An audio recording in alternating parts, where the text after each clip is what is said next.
everyone. This is Dr. Gail Carson, your host for Women in Business, a show that celebrates women and their accomplishments as entrepreneurs or senior managers. As a woman business owner for over 5 decades, I take great pride in bringing these interviews to you. My guest today is Janegale Boyd. She's a registered nurse, a former state representative, and an association executive. She's a senior C-suite executive with more than 30 years' experience as a healthcare and association management professional. She's also chair of the Florida Society of Association Executives, which represents over 1.5 million professionals and members in the state of Florida. Her background includes having been president and CEO of Leading Age Florida, and also she was recognized as the 2007 Association Executive of the Year by the FSAE. And before joining Leading Edge Florida, she started and managed 3 regional managed care organizations where she was responsible for recruiting 900 plus physicians, 20 plus hospitals, and enrolled over 68,000 members. She served 2 terms as a member of the Florida House of Representatives, representing 10 rural countries comprising the largest geographic district east of the Mississippi River. Well, Janegale, welcome. Thank you, Gail. I'm pleased to join you today. Well, I tell you, you have the most varied background of anybody that I've interviewed, I think.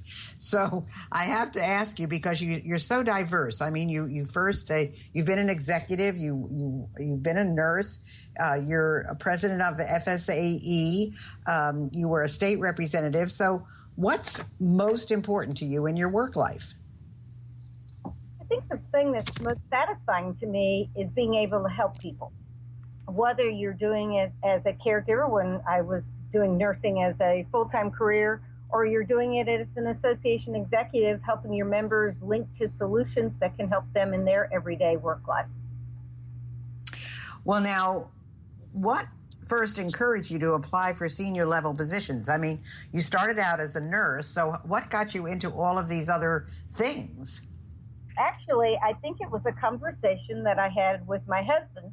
I was talking about what I thought should move forward in a situation, and I told him a position was open. And he finally looked at me and said, "Why don't you apply?" And I think until he had verbalized that, I had probably just never given it a real thought about why shouldn't I do that. So I would say it was first my husband, and secondly, ironically, it was my dad. When I told him I was thinking of running for state representative, his answer was, "What took you so long? It's about time." Wow, that's quite an endorsement from your dad. But what made you I want to even do that? I mean, I know that people used to talk, I don't know if it was a joke or not, but they would say, you know, you ought to run for the mayor of Miami Beach. And I would say, are you kidding me? They will find every skeleton I've got in my closet. I just don't want to play that kind of game. I mean, what made you have the urge to do that? Well, actually, I think I got frustrated and say mad. I was frustrated by decisions being made that didn't make any sense in trying to deliver care and services. And I finally decided having a voice at the table was better than just talking about it among my friends. That you finally sometimes just have to put your foot down and do something about it. But did you have a lot of competition in running for that post? When I first ran, there were 6 of us in the race, and I was the only female. And when I was first thought about running, it was supposed to be an open seat, meaning the incumbent was not going to run. But before I announced, the incumbent who had served for 18 years decided to run again. So my brother-in-law, who was very active in politics at the time, said, "Oh, well, since that former incumbent's going to run, I think you ought to just wait." I thought about it, and I decided, nope, I'm going to do it anyway, because that way nobody would have any big expectations, and I'd learn a lot. Quite frankly, when I beat that incumbent in the primary, a lot of people were amazed, but obviously I got the votes to prevail. Wow, that's fantastic. Well, of course, I know you personally, and I know your personality, and you're just the kind of person that everybody likes. So where did you get your first experience serving on boards? Well, actually, it was ironical. I had a friend that invited me and asked me if I would like to get involved with the Florida Lung Association Big Bend region. And that's where I got my first experience with boards and probably one of my first mentors. What the lady who was the chair of the board and also the executive director, both of them sort of took me under their wings and gave me some good background and experience, which was very helpful. So I think mentoring is an important part of helping leaders get started.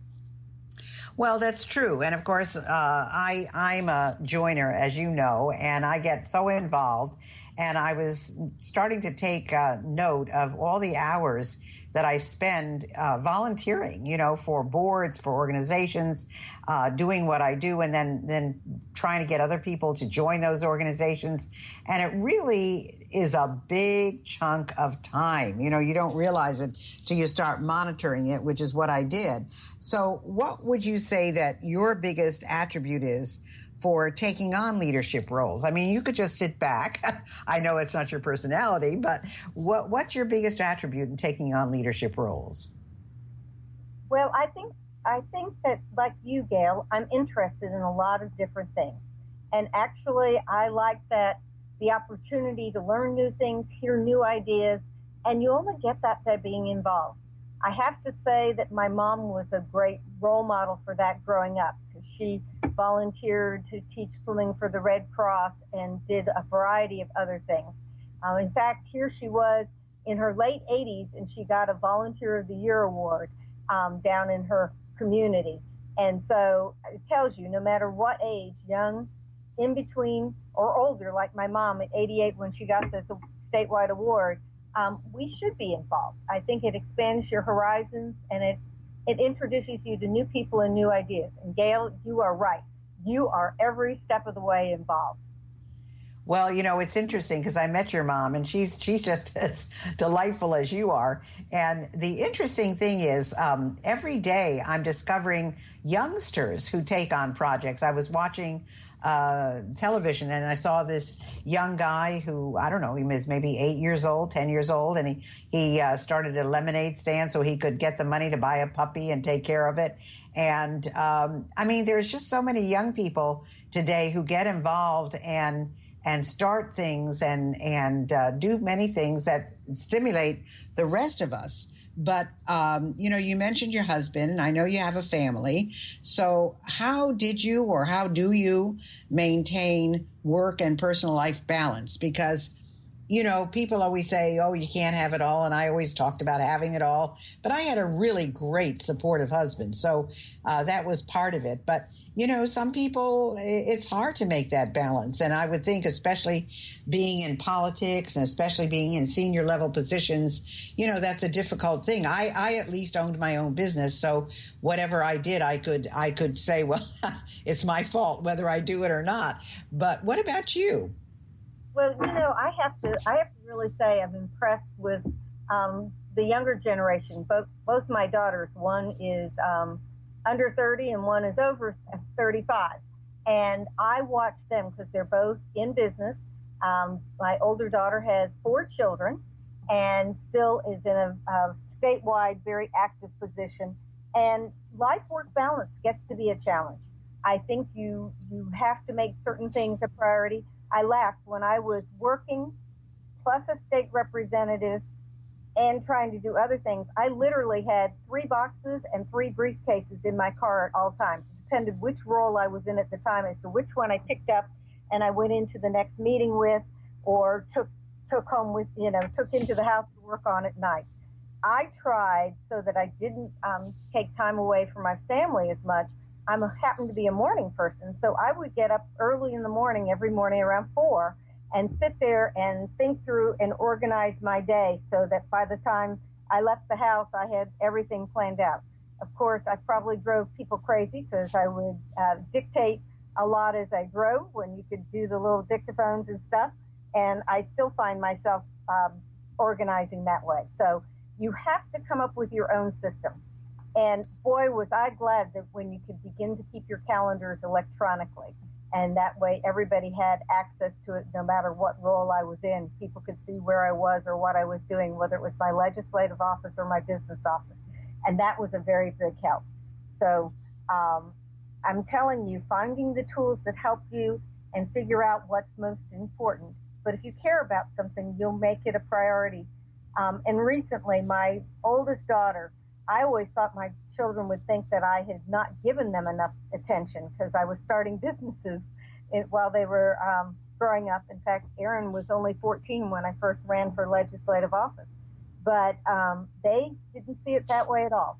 They understood and didn't feel deprived. So somehow I must have fooled them at least. Well, it's funny because first of all, that's organization in itself. The fact that you had 3 boxes, 3 briefcases, I mean, that's brilliant. And the other thing is, I know that my son told me, he always, this is my youngest son, he always told me that he felt that, a little bit deprived because all of his friends' parents, the mothers, didn't work. They were very well-to-do, and they just didn't work. And I was the only mother that wasn't home during the day or sometimes even into the evening. And so, but it was so funny. He said, when I hit adulthood, he said, I realized how fortunate I was because I was the most independent of all of my friends, and I knew how to survive in the outside world. So it is interesting to see how different kids perceive you. But Jane, if you get up at 4 a.m, what time did you go to sleep? I'm usually tired by 9, asleep between 9:30 and 10. Well, that's better. I'm not a late night person. Well, that's good. I can appreciate that then. Well, now, what do you think women in business should keep in mind to be successful? What are some of the things you think they need to be aware of? Well, first of all, I think it's important that we are willing to take on responsibilities. And I have to say, younger women today are better than, I think people even in my generation are about saying, I can do this and go for it. I think don't let yourself be intimidated. Just move forward. Be willing to take on and take those responsibilities. Remember, only you know how well you'll perform, and if you believe in yourself, you will measure up and perform well.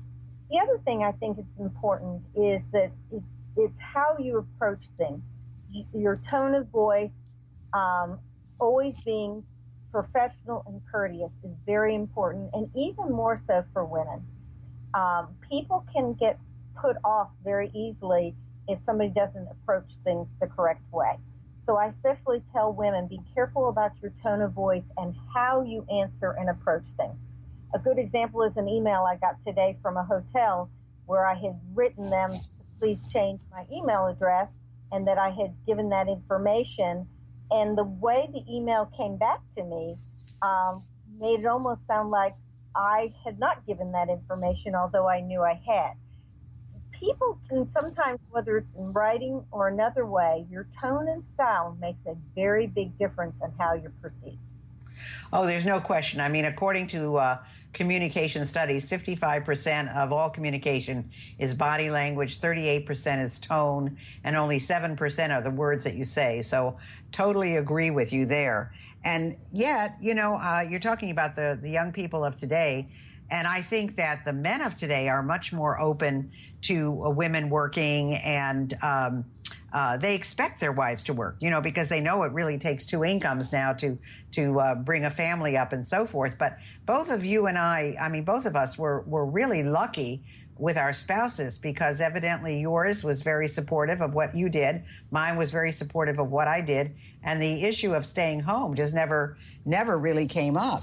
But you said you were the only woman in that race for the that you were in. What did you learn by serving in the Florida House of Representatives? Because I really don't think our current senators and they haven't really learned much. I don't think. I don't know how we're operating, truthfully, with the way the Congress and Senate are working today. They just don't work together. There's no real communication. It's always